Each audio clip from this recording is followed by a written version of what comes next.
Hello YouTube community. As I promised in previous videos, I decided to go and change the radiator, and man, everything was easy until I get into try to disconnect right here the temperature sensor.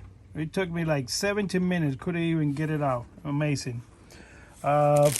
This radiator that you guys gonna see, the old one, look how bad shape it was. Very ready to start breaking in pieces. So you guys can see.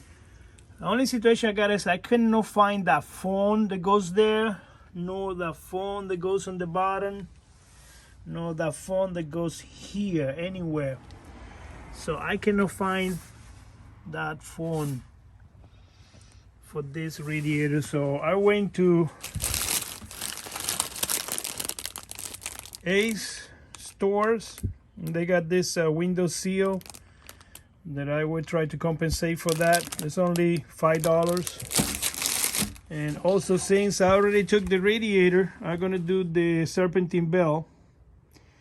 I bought it I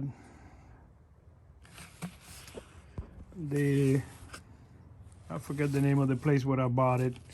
So this is the part number right there. They say they have a 1-year warranty on this serpentine bell. Since it's a very easy and convenient, this serpentine bell over here looks pretty old.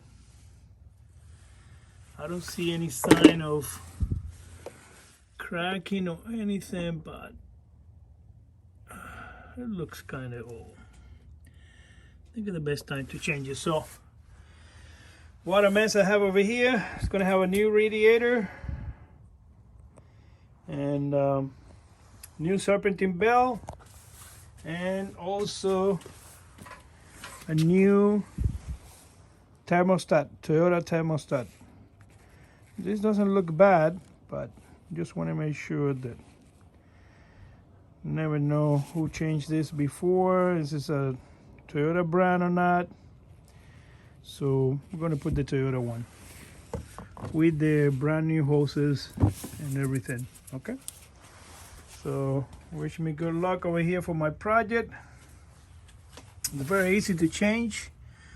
So you have the pulley which you push and move forward and get it done. Okay, the instructions, they have it somewhere over there in the fender how to change it. So feel free, make any comments, suggestions, subscribe. Keep sending you more information and how this project goes. Okay, thank you. Show you another video how everything got finished.